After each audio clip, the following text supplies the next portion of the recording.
اعوذ باللہ من الشیطان الرجیم بسم اللہ الرحمن الرحیم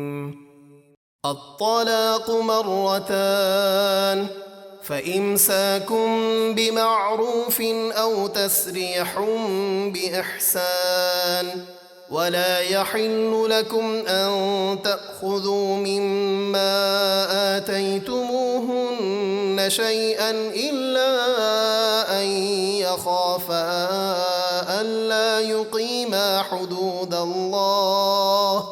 فإن خفتم ألا يقيما حدود الله فلا جناح عليهما فيما افتدت به تلك حدود الله فلا تعتدوها ومن يتعد حدود الله فأولئك هم الظالمون۔ یہ طلاق یعنی جس کے بعد شوہر بیوی سے رجوع کر سکتا ہے 2 بار تک ہے، پھر عدت میں بھلائی کے ساتھ روک لینا ہے یا نیکی کے ساتھ چھوڑ دینا ہے، یعنی عدت پوری کرنے کے لیے۔ اور تم نے جو مہر انہیں دیا ہے اس میں سے کچھ بھی واپس لینا تمہارے لیے جائز نہیں ہے، مگر جب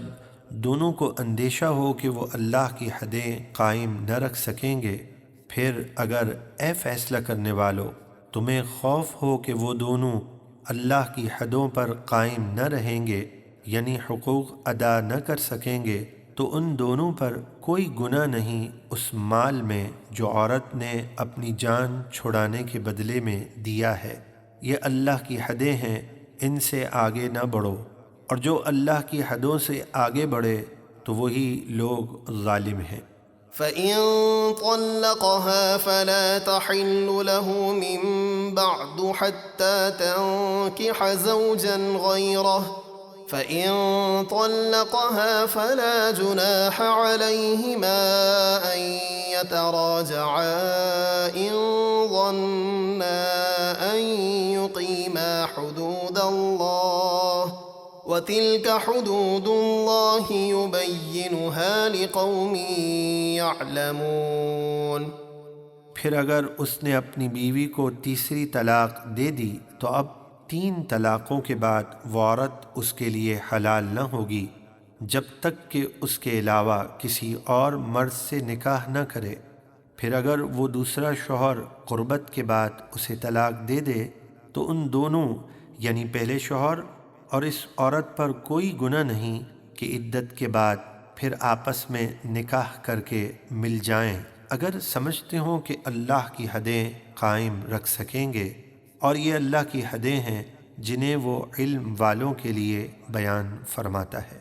وَإِذَا طَلَّقْتُمُ النِّسَاءَ فَبَلَغْنَ أَجَلَهُنَّ فَأَمْسِكُوهُنَّ بِمَعْرُوفٍ أَوْ سَرِّحُوهُنَّ بِمَعْرُوفٍ وَلَا تُمْسِكُوهُنَّ ضِرَارًا لِتَعْتَدُوا وَمَن يَفْعَلْ ذَلِكَ فَقَدْ ظَلَمَ نَفْسَهُ وَلَا تَتَّخِذُوا آيَاتِ اللَّهِ هُزُوًا وَاذْكُرُوا نِعْمَةَ اللَّهِ عَلَيْكُمْ وَمَا أَنزَلَ عَلَيْكُمْ مِنَ الْكِتَابِ وَالْحِكْمَةِ يَعِظُكُمْ بِهِ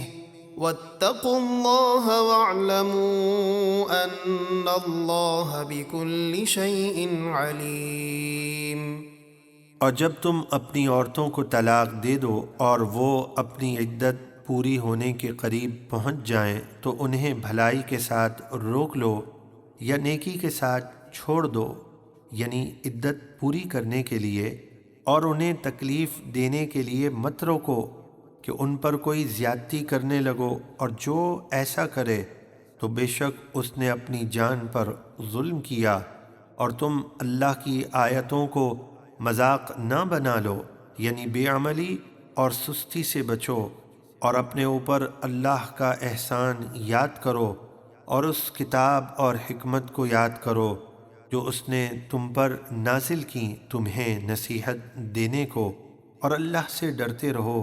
اور یقین رکھو کہ اللہ سب کچھ جانتا ہے۔